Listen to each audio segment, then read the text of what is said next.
Bonjour à tous, je m'appelle Rémi, je suis passionné de hi-fi depuis je pense plus de 15 ans. Le do it yourself, c'est parce que j'ai pas réussi à trouver dans les productions commerciales quelque chose qui me faisait vraiment envie. Sur les divas que j'ai faites, je voulais avoir les enceintes bibliothèques les plus puissantes possibles, avec beaucoup d'impact, etc., avec du bois noble, et tout ça dans un tarif, on va dire, entre 1000 et 3000 euros, ce que j'ai pas trouvé. Donc du coup, je les ai faites moi-même. Et là, c'est un petit peu le principe. J'avais besoin d'enceintes qui étaient relativement petites, qui pouvaient descendre dans les graves et avec une conception que je jugeais noble. C'est-à-dire pas de basse réflexe, pas de clos, partir sur une ligne acoustique et dans le format le plus petit possible. Donc c'est mes dernières créations, je les ai nommées les Exilis. Donc pourquoi Exilis? Parce que c'est du latin qui signifie petit, chétif, faible. Et donc du coup, quand on voit le gabarit de l'enceinte, on pourrait les juger à première vue. Alors qu'en fait, elles arrivent quand même à envoyer du lourd, à taper fort. Et donc du coup, je trouvais que ça lui allait bien. L'objectif, c'était d'avoir les enceintes les plus petites possibles, parce que ce que je voulais, c'était pouvoir les transporter pour pouvoir ensuite faire des écoutes chez des gens, etc., ce qui n'était pas possible sur les grosses. Donc la priorité, c'était vraiment les enceintes les plus petites possibles, façon Dali menuet. Mais contrairement au Dali menuet ou au Tannoy mini autographe, ce que je voulais, c'était être capable de descendre dans les graves à volume modéré, voire même très faible écoute, mais d'avoir un grave qui soit relativement profond. Là, il commence à la quarantaine de Hertz, et chez moi, j'ai une résonance qui commence à partir des 50, pour un haut-parleur de 9 cm. Mais c'est possible grâce à une conception qui est vraiment particulière, avec des matériaux particuliers. Et on a une ligne acoustique qui fait 1,20 m, mais la subtilité de cette enceinte, c'est pas tant la ligne acoustique, c'est ce qu'il y a derrière. C'est-à-dire qu'en fait, la ligne acoustique, elle est compressée, et il y a une brusque décompression qui se passe à l'arrière. Donc ici, il y a une première chambre en fait. Là, on le voit pas, c'est rectangulaire, mais en réalité, elle est plus complexe qu'il n'y paraît. Il y a une première chambre qui vient et qui se réduit progressivement pour qu'il n'y ait pas de déperdition d'air.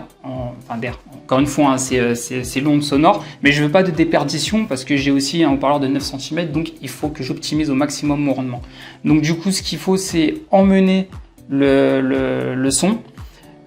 Ensuite, je le compresse dans une ligne acoustique où il y a moins d'1 cm en réalité, peut-être plus proche même des 8 mm, qui lui-même est amorti. Donc j'ai 1,20 m. Ensuite, j'ai une brusque décompression du signal qui rentre, on va dire, dans une caisse de résonance. Et ensuite, une fois que je sors de la caisse de résonance, je rentre dans une amorce de pavillon.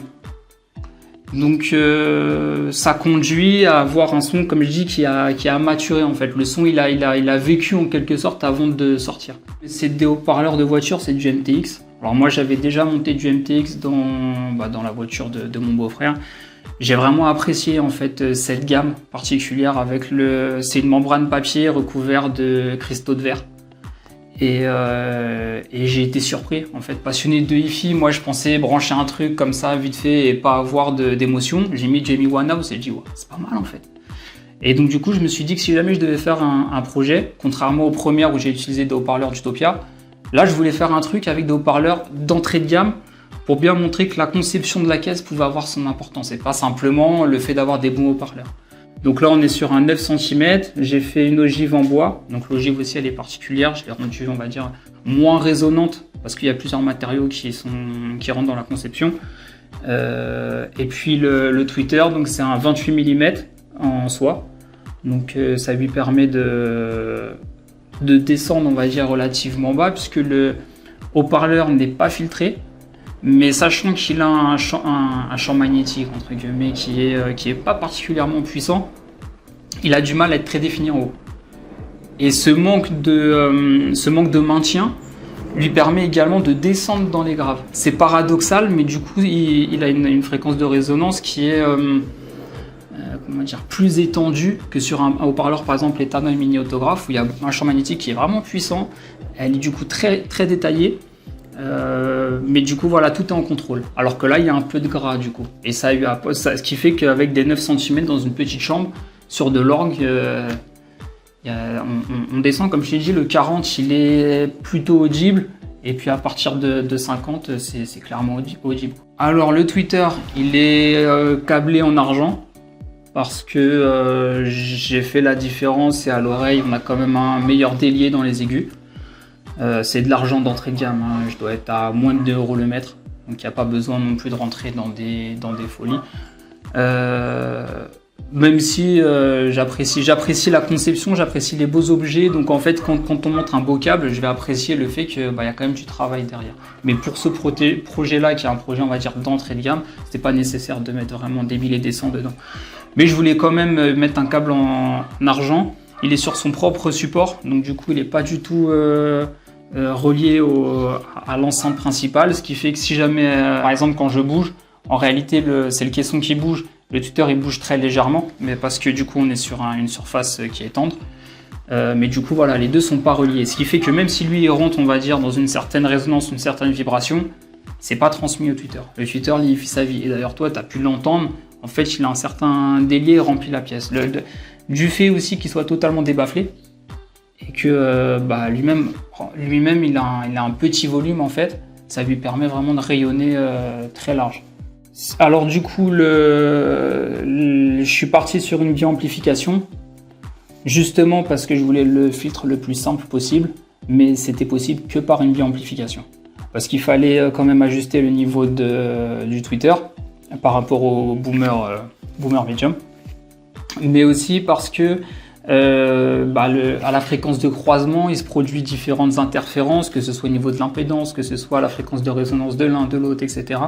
Et donc du coup, d'une part, j'ai pas les compétences en matière de filtre, en matière d'outillage, etc. pour aller dans ce terrain-là. Et d'autre part, je voulais garder la possibilité d'ajuster en fonction de la source, de la chanson, etc. La possibilité d'ajuster les deux, quoi. Donc du coup, lui, bien sûr, il est filtré en moins 6 dB, à une fréquence de 2500, si je dis pas de bêtises. Et le boomer medium, lui, il n'a pas vraiment la capacité de monter de manière très définie, avec beaucoup de présence dans les aigus, ce qui fait que le raccord, en fait, il se fait relativement simplement à l'oreille. Les personnes chez qui je vais les présenter me font des compliments, quand on a l'occasion de les comparer aussi avec des enceintes qui sont unanimement reconnues. Donc du coup, je me rends compte que je fais peut-être pas fausse piste et que c'est pas, je me voile pas la face. C'est-à-dire que toutes les techniques que j'ai employées, parce que ce qui compte c'est l'oreille. L'oreille est seul juge. Donc limite, ce que j'aime bien, c'est les faire écouter sans dire ce que j'ai fait dedans, sans dire limite même que c'est moi qui les ai faits. Et si jamais c'est bien, c'est bien. Si jamais c'est pas bien, c'est pas bien. Tu vois ce que je veux dire? Donc j'en suis fier, oui. Parce que, comme je t'ai dit, hein, on descend quand même relativement bas. Là, le salon, il était ouvert. C'est-à-dire qu'on avait la partie salon, la partie salle à manger. Donc remplir le salon avec les 9 cm, c'est compliqué. Par contre, une chambre classique, tu vois, de, je sais pas moi, 13 mètres carrés, un truc comme ça, là, on n'a pas besoin de caisson de basse. Donc ouais, je suis plutôt content, on va dire. J'aimerais faire une série de mesures pour montrer que ça marche. Il y a tellement de choses qui rentrent en compte dans la conception de cette enceinte que d'ailleurs, je vais me rapprocher de certaines personnes compétentes qui vont m'expliquer est-ce que c'est possible. Ne serait-ce de pouvoir compartitionner les différents étages de l'enceinte et ensuite d'arriver à en faire une explication mathématique. Et parce qu'en l'occurrence, on a une première chambre qui du coup réduit la surface de gorge. Donc et ensuite qui est emmené dans une ligne acoustique qui est compressée. Ensuite, j'ai une brusque décompression et ensuite j'ai une amorce de pavillon qui est asymétrique. Donc pour réussir à expliquer ça d'un point de vue mathématique, sachant qu'en plus j'ai 3 amortissants différents, plus en fait il y a des endroits où j'ai colmaté, on va dire, certains espaces avec différents composants pour encore rendre la caisse plus inerte. Donc ça risque d'être compliqué, mais ça m'intéresse de le faire. Ne serait-ce de pouvoir expliquer que scientifiquement, ça fonctionne. Parce qu'il y a des personnes à l'oreille, même là par exemple, on est sur YouTube, à l'oreille c'est difficile de se faire un avis. Alors que si je ramenais une courbe de fréquence avec des explications du pourquoi du comment, ça pourrait rendre les choses, même pour moi, encore plus intéressantes. Elles sont très légères, d'où leur nom, Exilis, c'était le principe. Elles sont à moins de 2 kg le coffret sans le haut-parleur. Et du coup, vu que je voulais les transporter, notamment en cabine, etc., c'était important. Et puis, selon moi aussi, la légèreté a une incidence sur le son. C'est vrai qu'il y a différents constructeurs. Il y a des constructeurs qui prennent le parti de faire les enceintes les plus inertes possibles. On a des enceintes en béton, des enceintes en pierre, des enceintes en ardoise. Et de l'autre côté, il y a des constructeurs qui font des enceintes qui sont avec des matériaux quand même, du bois quand même assez dense, mais assez fin justement pour jouer avec les résonances. Ils se disent que de toute façon, on ne peut pas vraiment les enlever, donc pourquoi pas les optimiser. Et moi, je dirais que je suis un petit peu entre les deux, parce que la ligne acoustique est tellement dense, en fait, que quand tu tapes comme ça sur le côté, en fait, c'est comme si c'était une pièce de bois. En réalité, même si j'ai fait une partie de la structure avec du 5 mm d'épaisseur en contreplaqué, mais en réalité, il y a des endroits où j'ai 2-3 cm. Donc c'est pour ça aussi, tu vois, si jamais je devais le modéliser, ça rendrait encore plus complexe. Mais bon, il y a peut-être une version carbone qui arrivera un jour. Et puis sur l'arrière, du coup, j'ai fait... là, pareil, c'est mes expériences, tu vois, mais j'ai une suspension, on va dire, qu'on pourrait dire en araignée, tu vois. Ici, en fait, tac, l'arrière, il est suspendu. Tu vois très bien qu'ici, quand je bouge, le tweeter, lui, il bouge pas. Et en fait, ce petit amortissement, mais qui fait qu'il bouge sur l'axe frontal, ça a aussi une incidence. Ça amène encore un peu moins de dureté, d'une certaine manière. Mais bon, il a fallu faire quand même pas mal d'essais, tu vois, avec des morceaux de gomme, j'ai essayé avec tout un tas de choses, et ça, j'ai trouvé ça plutôt pas mal. Donc je l'ai gardé. En fait, j'ai l'habitude de dire que cette enceinte, pour moi, c'est une ode à l'hi-fi, à ma passion, ma manière de voir l'hi-fi. J'ai mis vraiment dans ce projet tout ce qui me fascine dans l'hi-fi. Que ce soit la ligne acoustique, que ce soit le pavillon, que ce soit le fait d'avoir une enceinte qui soit le moins filtrée possible. Par exemple, je me suis inspiré des Totem Metal V2, je crois, qui utilise justement un large bande, mais qui monte pas vraiment en haut, et avec un tweeter qui est coupé avec simplement un condo. Donc c'est plein de choses qui m'ont fasciné. Je me suis dit, vas-y, go. Et sachant qu'on m'avait déjà fait, entre guillemets, le procès d'aller un petit peu vite sur mes finitions. Le procès était somme toute légitime, puisque c'est pas trop mon truc. Mais là, j'ai quand même voulu faire un effort pour qu'elle sonne bien et qu'elle soit plutôt belle. Merci à tous. Si jamais j'ai des projets intéressants qui viennent, vous serez les premiers informés. Et puis n'hésitez pas, si jamais vous voulez vous lancer dans le do-it-yourself, même à peu de frais, faites-le en fait. Et ça donne encore un autre plaisir à cette passion qui est déjà très intéressante. Merci à tous.